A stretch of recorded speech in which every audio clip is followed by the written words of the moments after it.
And the next sacred cow is get a job, or go to school and get a job. Now, the problem with getting a job is, who do you think pays the most taxes? The owner of the business or the worker? To that, I'll turn to my accountant here, Tom.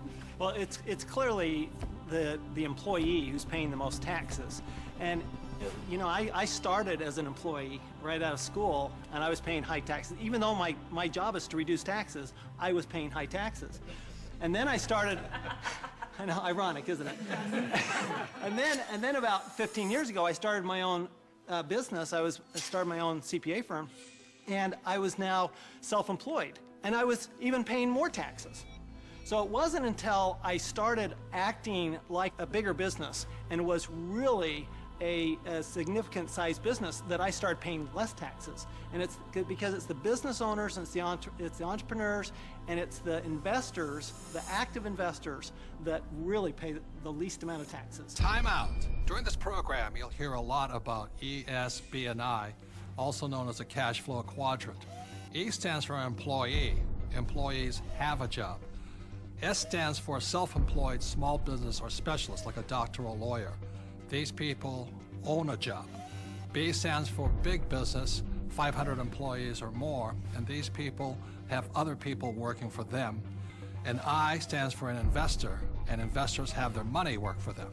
Now, my poor dad always said to me, go to school and get a job, and he wanted to become an employee or a specialist like a doctor or a lawyer. My rich dad said, if you want to be rich, you have to be on the business owner or the I side. And that's the difference between my rich dad and my poor dad. If you look at the cash flow quadrant, you have the E, S, B, and I. The people that go to school are on the E and the S side. The S stands for specialists like a doctor or a lawyer, and E's are employees. But doctors and lawyers pay the highest taxes, right? Oh, by far. It's those people that are self-employed, because not only are they paying the highest income taxes, they also get the privilege of paying Social Security taxes and Medicare taxes on everything they earn.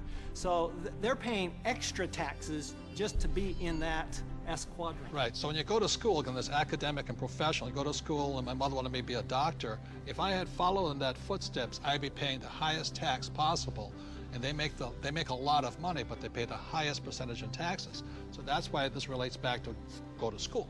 That's right, and they actually have the fewest options of reducing their taxes. The tax laws are really geared towards those people who are creating jobs. You know, and those are the entrepreneurs, those people who are creating housing and, you know, building real estate, because the government understands that's what we need.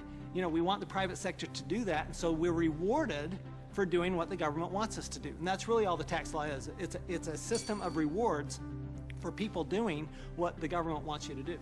Plus, you know, the other part of it too is this whole idea of getting a job. There was some kind of a myth out there that goes with get the job, get a safe, secure job. And so that by getting a job, somehow you're going to be taken care of for the rest of your life.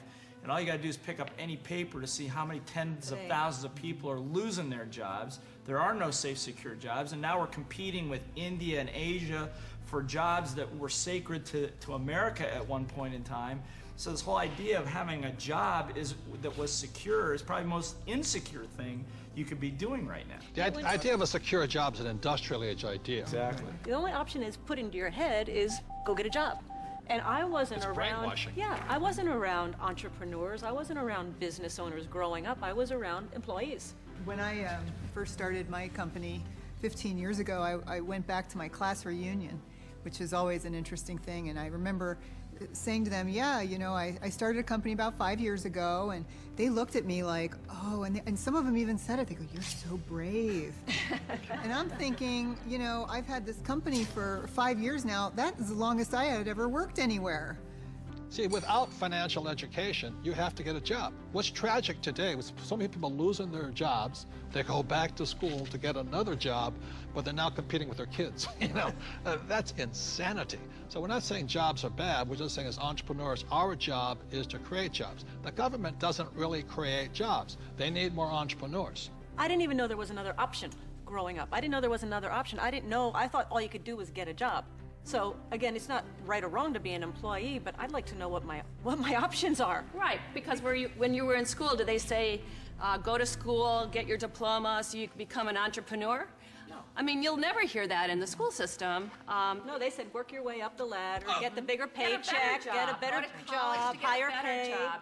But you're right, job is the only option that you'll hear in school as a rule. And job stands for just over broke, you know?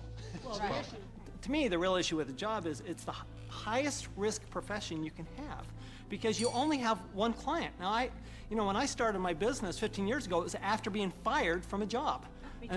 And what I recognized was that, I had no control over my life because I had one client. That was my employer. Whereas now I have hundreds and thousands of clients. One client fires me, it's not the end of the world. Now my risk has gone down considerably, almost to nothing. Where when you have a job, I mean, it's just a high-risk play. Plus, the other thing is you're in complete control. That's the piece that I like. I like being able to, if I lose a client or You're an entrepreneur because nobody would hire you. I'm unemployable, there's no question. Tell the truth. But it's nice, like if you're going to lose some business or you do lose some business, you can go out and generate business and fill that gap. Financial security is more important than job security. Time out. E's and S's get punished for making mistakes, or they lose their job. B's and I's get richer from their mistakes because they learn from their mistakes.